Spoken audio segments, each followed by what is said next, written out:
Dingin sekali. Dingin sekali.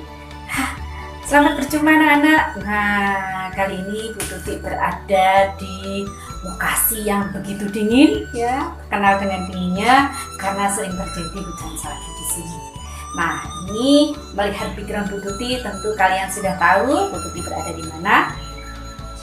Betul, sekarang Bu Tuti berada di negeri Tirai Bambu atau negeri Cina. Nah, kenapa Bu Tuti berada di sini? Karena kita kali ini akan belajar tentang sejarah peradaban Cina kuno. Ini ada di KD 3.11, yaitu tentang peradaban awal kuno dunia. Dan KD yang akan kita bahas kali ini adalah tentang peradaban Cina kuno. Mari kita simak sama-sama seperti apa peradaban Cina kuno itu. Nah, tujuan pembelajaran kita kali ini diharapkan nanti kalian dapat mengidentifikasi hasil-hasil budaya peradaban Cina kuno serta dapat menganalisis kehidupan sosial, politik, dan ekonomi pada masyarakat Cina kuno.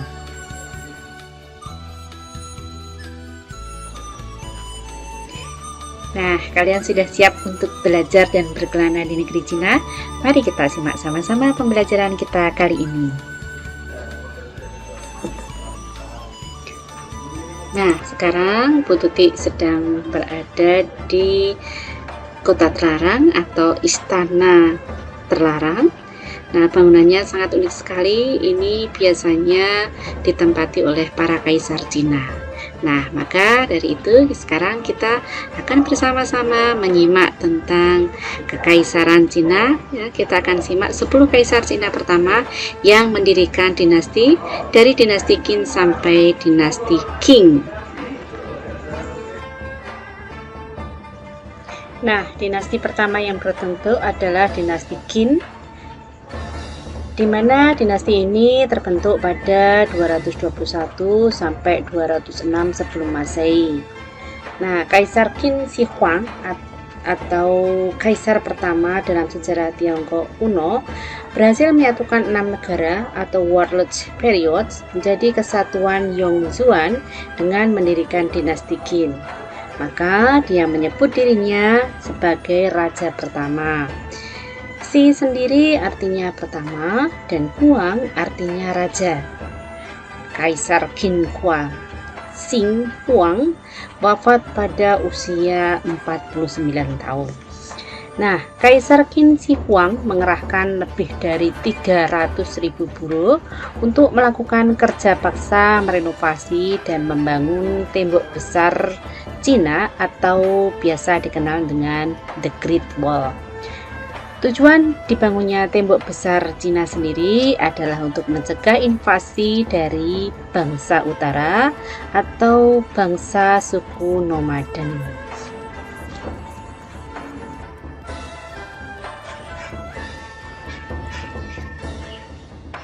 Nah, sekarang kita menuju ke dinasti Han Barat. Nah, dinasti ini ada pada tahun 206 sampai 9 Masehi. Jadi 206 sebelum Masehi sampai 9 Masehi.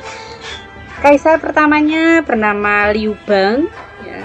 Liu Bang ini pada tahun 247 sampai 195 sebelum Masehi berhasil merobohkan dinasti Qin dan mendirikan dinasti Han. Juga berhasil mengalahkan Qianqiu dalam perang Chuhan. Ia adalah salah satu kaisar yang berlatar belakang petani selain Yu Xuanzang. Nah, ini dapat kita lihat ya dari peta bagaimana wilayah kekuasaan dari Liu Bang atau dinasti Han Barat.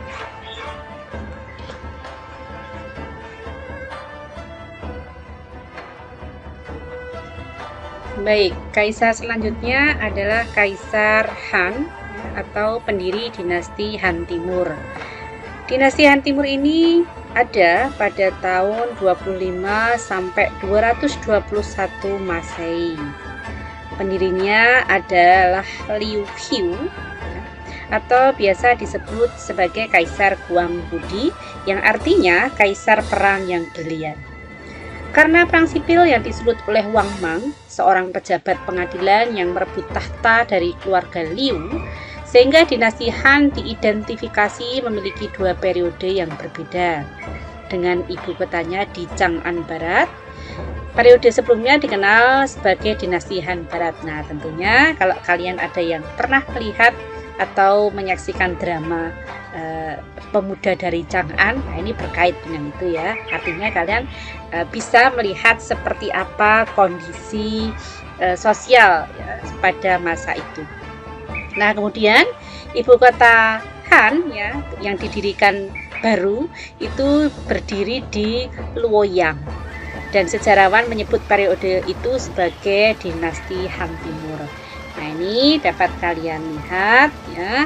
Berarti perubahan ya antara Han Barat dan Han Timur itu karena pernah terjadi kudeta ya.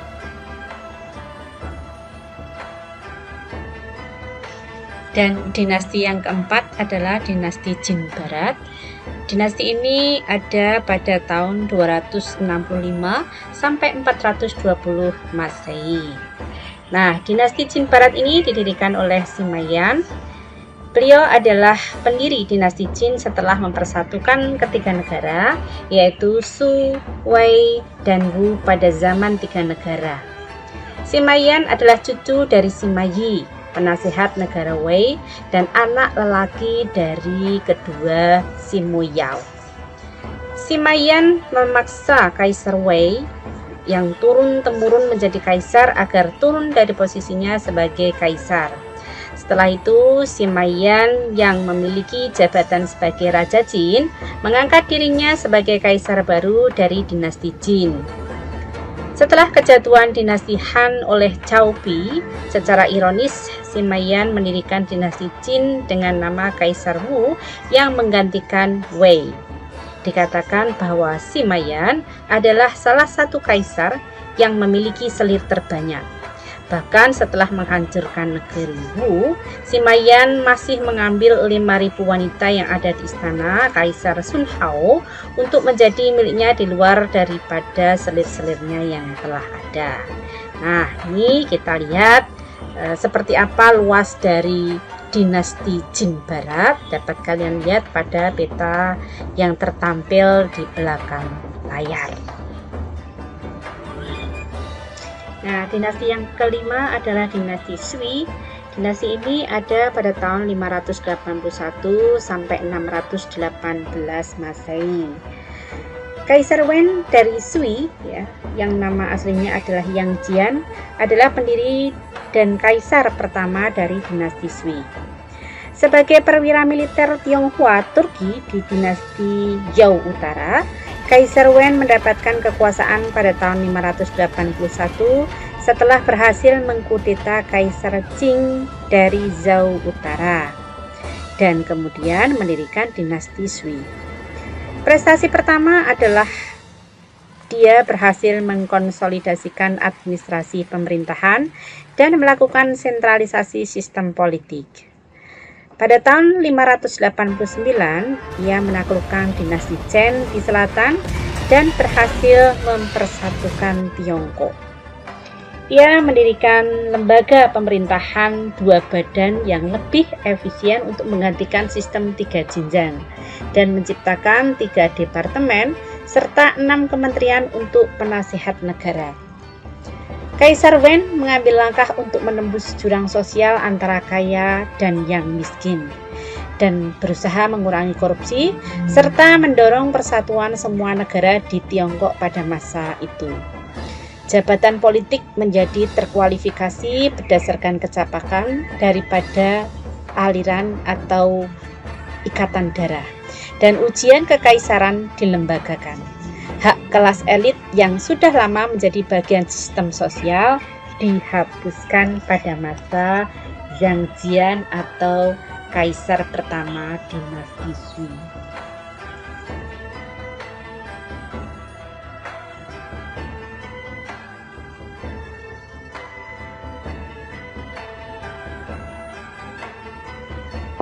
Nah, sekarang kita beralih ke dinasti Tang. yang ada di sekitar tahun 618 sampai 907 Masehi.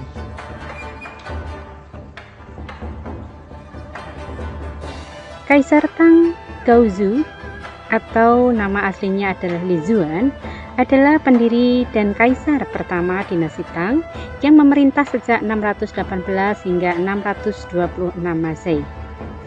Ia tadinya adalah gubernur jenderal atau seorang gubernur yang mengepalai wilayah yang sekarang menjadi provinsi Shanxi. Ia terkenal akan kemurahan hatiannya pada sesama, sehingga menarik banyak orang-orang berbakat yang mau bekerja padanya. Ia membagi-bagikan tanah secara adil pada orang-orang yang membantunya dan menurunkan pajak sehingga mengurangi beban hidup rakyat yang sudah lelah akibat perang berlarut-larut pasca keruntuhan Sui.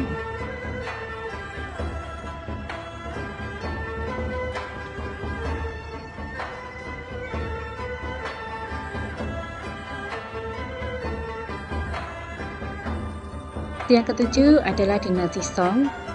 Nah, dinasti ini itu berada pada tahun 960 sampai 1279 Masehi. Pendiri dari dinasti ini adalah Kaisar Song Taisu yang lahir pada tanggal 21 Maret 927 Masehi. Namun nanti pada umur 49 tahun beliau meninggal. Nah, nama asli dari Kaisar Song Taisu adalah Zhao Guanyin. Beliau adalah pendiri sekaligus kaisar pertama dari dinasti Song Tiongkok. Ia bertahta dari tahun 960 sampai 976 Masehi.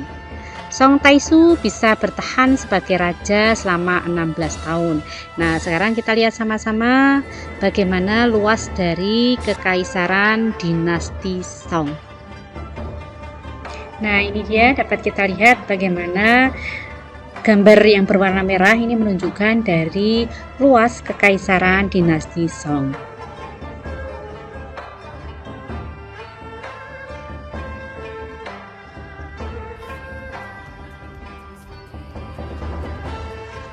Ya, kekaisaran yang ke-8 yaitu kekaisaran dinasti Yuan yang didirikan oleh Kubilai Khan. Nah, tentunya kalian sangat tidak asing dengan nama Kubilai Khan karena kalian akan kembali ya diingatkan dengan cerita bangsa Mongol pimpinan Kubilai Khan yang pernah menyerang Singosari tetapi tidak berhasil pada saat itu. Nah, sekarang kita akan mempelajari tentang Kubilai Khan yang pernah mendirikan dinasti Yuan di Cina. Kubilai Khan adalah kaisar Mongol dan juga pendiri dinasti Yuan. Dia terlahir sebagai putra kedua dari Tului dan Sargotani Begi. Tepatnya dia adalah cucu dari Genghis Khan, seorang raja atau kaisar Mongol yang sangat terkenal. Ia menggantikan kakaknya bernama Mongke dari tahun 1260. Dia berhasil menumpas dinasti Song Selatan dan menyatukan seluruh negara di daratan Tiongkok. Ini merupakan capaian terbesar pertama kekaisaran Mongol di Cina. Dan dapat kalian lihat luas wilayah kekaisaran Cina pada masa Kubilai Khan adalah yang berwarna hijau. Sementara kakeknya yaitu Genghis Khan, Raja Mongolia, tercatat dalam sejarah pada masanya Mongolia adalah satu-satunya negara yang kekuasaannya mendekati dominasi atas seluruh dunia atau global domination. Kekuasaannya waktu itu adalah Tiongkok, Mongolia, Rusia, Korea, Vietnam, Burma, Kamboja, Timur Tengah, Polandia, Hungaria, Arab Utara, dan India Utara. Nah, bisa kita lihat bagaimana besarnya kakek dari Kubilai Khan ini, yaitu Genghis Khan.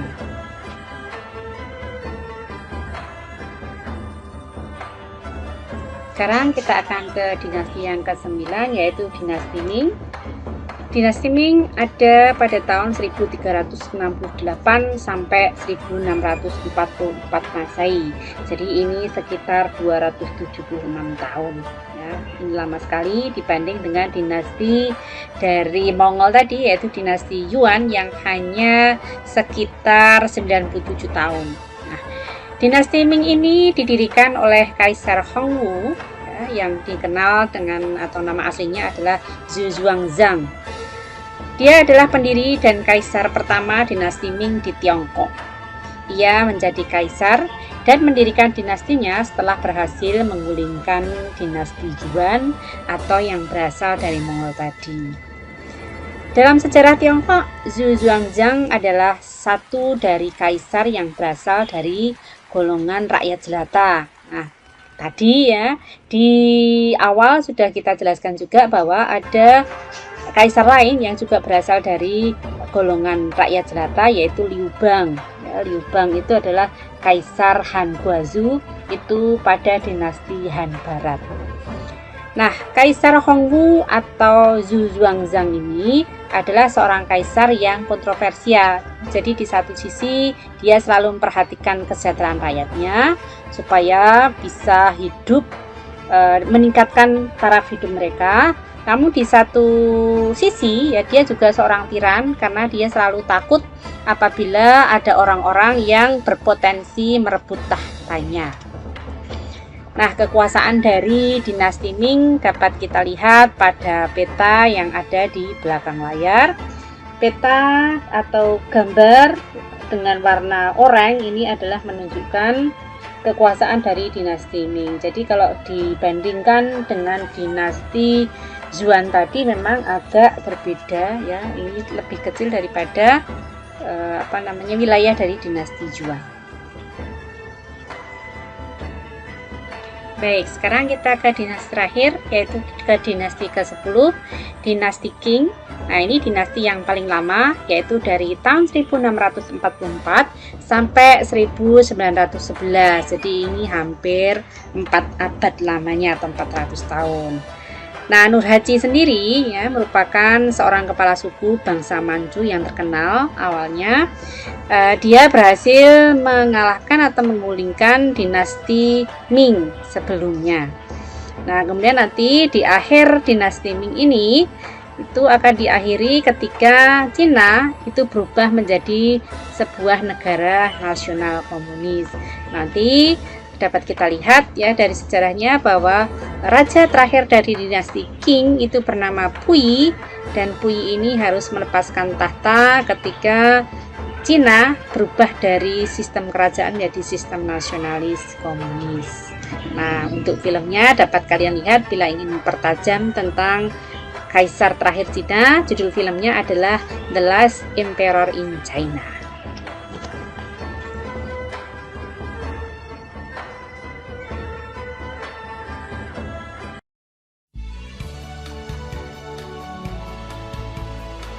Nah, sekarang kita akan belajar budaya-budaya peninggalan kuno, dinasti dan kerajaan Cina yang berharga. Apa saja kira-kira? Ya, tentu saja kalian akan mengenal peninggalan berharga pada masa dinasti Cina. Antara lain adalah kalender, ya, kemudian tembok besar Cina, istana, guci, filsuf, seni lukis, kertas, tinta, kain tenun, bahkan cek. Nah, itu sudah dikenal pada zaman Cina kuno. Mari kita lihat satu persatu apa saja yang bisa kita pelajari dari situ. Nah, kita awali dulu dengan kalender. Jadi, kalender bangsa Cina itu telah digunakan sejak zaman Neolitikum dan berdirinya dinasti Xia sekitar 2000 tahun yang lalu. Nah, peninggalan bangsa Cina tersebut berbentuk kalender. Awalnya digunakan untuk menghitung masa bercocok tanam dan masa panen. Namun, perkembangan kalender tersebut telah mengalami kemajuan dengan adanya penanggalan shio untuk berdagang dan pengembangan bisnis di Cina. Nah, otomatis kalian tahu ya apa itu shio. Nah, itu adalah tanggal-tanggal keberuntungan shio di sini. Kemudian kalender Cina terkenal dengan kalender Imlek, di mana penanggalan Cina juga digunakan untuk astrologi dalam menentukan rasi bintang dan pelayaran. Baik, peninggalan yang kedua adalah peninggalan yang paling besar dan fenomenal, yaitu tembok besar Cina atau The Great Wall. begitu fenomenalnya, maka tembok besar Cina ini oleh UNESCO dianggap sebagai salah satu warisan dunia pada tahun 1987. Tembok besar Cina memiliki lebar sekitar 9 meter, kemudian tingginya sekitar 3-4 meter, kemudian panjangnya itu mencapai 8.000 km. Jadi kalau kita ukur dari panjang Pulau Jawa 1000 km ini berarti 8 kalinya panjang Pulau Jawa. Nah, itu berarti panjang sekali ya. Kita tahu bahwa dibangunnya tembok besar Cina pada masa dinasti Qin awalnya itu adalah untuk membendung serangan bangsa Berber dari Asia Utara. Nah, kemudian tembok besar Cina ini diperbaiki pada masa-masa dinasti berikutnya sampai pada dinasti terakhir yaitu dinasti Qing. Peninggalan kebudayaan Cina kuno yang ketiga adalah istana yang biasa dikenal dengan istana kota terlarang. Jadi memang istananya itu pada saat itu terlarang bagi orang-orang yang tidak punya hak untuk berada di istana. Istana biasanya merupakan tempat pemerintahan pada masa dinasti dan tempat tinggal raja serta selir juga para pejabat istana. Nah, jadi kalian tahu kan siapa saja yang boleh di sana dan siapa saja yang tidak boleh di sana.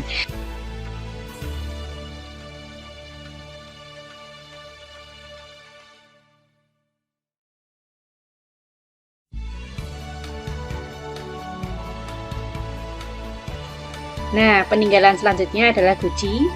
Guci Cina terkenal di seluruh dunia karena bahan keramik dan porselin telah membuat peradaban Cina dikenal di seluruh dunia.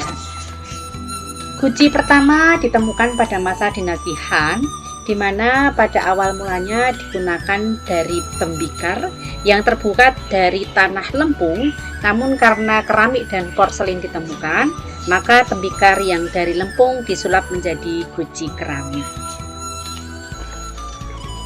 Baik, selanjutnya adalah filsafat, ilmu filsafat. Nah, ilmu filsafat di Cina otomatis ditemukan oleh para filsuf, ya, pemikiran dari para filsuf.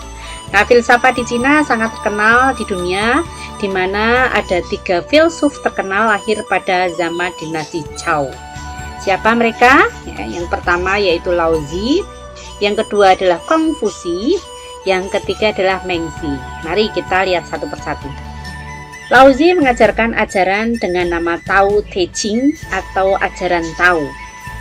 Ajaran Tao mengajarkan manusia untuk semangat dalam menapak kehidupan dan mengajarkan manusia menerima nasib hidup, menyelaraskan kehidupan secara hidup harmoni dengan alam semesta dan kehidupan kekal abadi.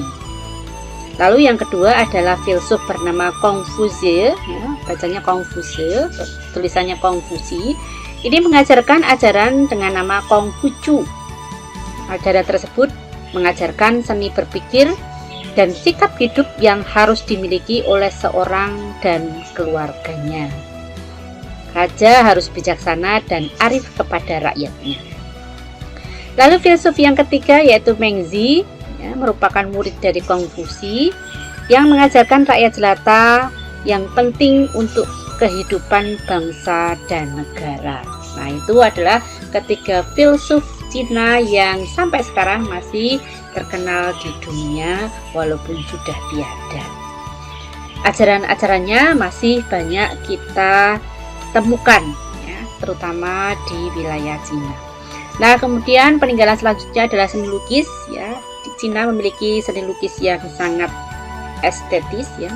Seni lukis mengalami perkembangan yang sangat pesat pada awal masa dinasti Han, di mana setiap karya lukis dan gambar dipajang di istana raja. Karya lukis yang terkenal pada zaman itu yaitu melukis pada keramik, dan seni lukis keramik ini mengalami kemajuan pada masa dinasti Han, di mana lukisan penyu dan lukisan guci mengalami kemajuan sangat pesat dan mengawali masa menengah pada zaman dinasti dan kerajaan di Cina. Jadi pada saat itu guci dan cangkang penyu itu merupakan media untuk seni lukis di Cina. Penemuan selanjutnya adalah kertas.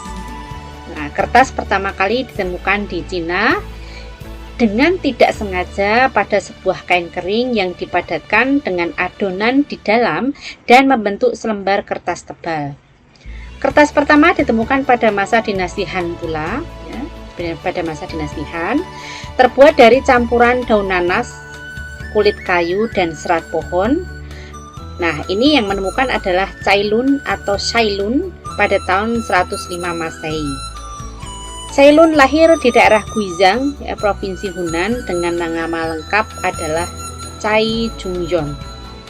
Sebenarnya pembuatan kertas oleh dia, ya, didapatkan secara tidak sengaja saat dia membuat adonan dari campuran bahan-bahan yang sudah disebutkan di atas ini. Pembuatan kertas pada zaman dinasti dulu, ya, merupakan campuran dari bahan-bahan adonan yang dipadatkan dalam secarik kain.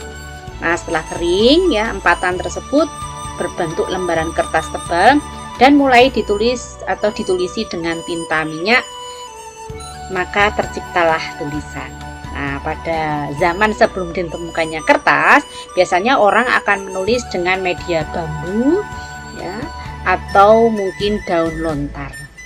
Nah, kemudian eksperimen Cailun berkembang ke campuran serbuk gergaji, bubuk kayu, kulit jagung, getah, dan bahan lain sehingga tercipta kertas yang buram namun tebal. Nah, pembuatan kertas ini nanti kedepannya akan semakin modern, ya, sampai hari ini. Kemudian selanjutnya setelah ditemukannya kertas, maka kemudian ditemukan pula mesin cetak.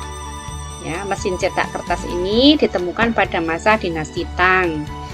Penemu mesin cetak pada masa dinasti Tang, di mana penemuan tersebut untuk mencetak kalender dan buku-buku sastra agar menjadi lebih rapi dan otomatis mudah disimpan di perpustakaan mini dalam kerajaan. Nah, jadi pada saat itu setiap kerajaan pasti memiliki perpustakaan. Maka mengapa setiap periode Cina itu selalu menyimpan sejarah-sejarah yang patut kita pelajari, termasuk ketika kita mempelajari tentang kerajaan-kerajaan Indonesia pada masa Hindu-Buddha, itu kita banyak mendapatkan sumber dari catatan-catatan yang tersimpan di kerajaan Cina. Nah, kertas-kertas tadi, ya, selain membuat atau dipakai untuk menjadi buku-buku berupa arsip, juga bisa dibuat layang-layang, lukisan, karya sastra, dan lain-lain. Nah, yang selanjutnya, peninggalan selanjutnya adalah, atau budaya selanjutnya adalah uang kertas dan cek. Mata uang kertas pertama di dunia ditemukan di Cina, dikenalkan oleh dinasti Tang sekitar 650 Masehi sebagai alat tukar uang, logam, dan cek. Setelah ditemukannya kertas, ya, kemudian otomatis ditemukan pula tinta untuk menulis dalam kertas. Tinta pertama kali ditemukan di Cina pada zaman dinasti Qin secara tidak sengaja saat mencampur kerak lampu minyak atau ublik dengan lem sehingga menghasilkan tulisan minyak atau terkenal dengan tinta minyak. Nah, jadi tinta ini sebenarnya memang sudah ditemukan sebelum kertas ditemukan. Jadi kalau kertas tadi baru ditemukan pada masa dinasti Han, ya, kalau tinta itu sudah ada pada masa dinasti Qin, jadi dinasti pertama Cina. Nah, kemudian penemuan tinta ini, ya, menyebar ke India dan disempurnakan di India dengan membuat dari bahan peach, tulang binatang, dan campuran lainnya. Lalu yang terakhir yang juga tidak kalah fenomenal yaitu adalah kain tenun sutra Cina. Bangsa Cina merupakan penemu kain sutra pertama di dunia yang terkenal halus dan lembut dengan tenunan yang bermotif dan berharga mahal. Kain sutra ditemukan pada zaman dinasti Qin. Pada mulanya kain sutra ditemukan secara tidak sengaja oleh permaisuri raja kerajaan Leizhou yang pada saat itu sedang beristirahat di istananya. Nah, bila berbicara tentang ulat sutra, maka kita juga akan mengingat tentang jalur sutra. Jadi jalur sutra adalah jalur jalan terpanjang yang membentang antara dua dunia atau dua benua, yaitu benua Asia dan benua Eropa. Nah, jalur sutra ini menghubungkan Tiongkok dan dunia barat. yang zaman dulu dipakai sebagai rute perdagangan melalui darat. Sejak lama, Tiongkok dikenal sebagai penghasil kain sutra yang hasilnya diekspor ke barat, terutama melalui jalan ini, makanya disebut sebagai Jalan Sutra atau The Silk Road. Sepanjang jalan yang melalui banyak negara ini, terbentanglah peninggalan budaya dan sejarah yang sangat bernilai untuk dinikmati, sambil membayangkan Buddhisme zaman dulu dengan sutra dan komoditi barang dagangan. Melewati 7.000 mil jalan di jalur sutra ini menuju Eropa, kita bisa seakan-akan piknik dari benua Asia ke Eropa. Jalan sutra adalah jalur yang paling terkenal sebagai rute perdagangan dari peradaban Tiongkok kuno. Nah, perdagangan sutra ini tumbuh di bawah dinasti Han Barat, Liu Bang, pada tahun 202 sebelum Masehi. Rute jalur sutra sepanjang 7.000 mil ini membentang dari Tiongkok, Asia Tengah, India Utara, dan Kekaisaran Parthia serta Romawi. Ia menghubungkan lembah Sungai Kuning dengan Laut Tengah dan melewati tempat-tempat di Tiongkok seperti kota Gansu dan Xinjiang yang saat ini berada di negara Iran, Irak, dan Suriah. Nah, kemudian ke Eropa, ke wilayah tepatnya di Laut Tengah, ke kota Romawi Timur.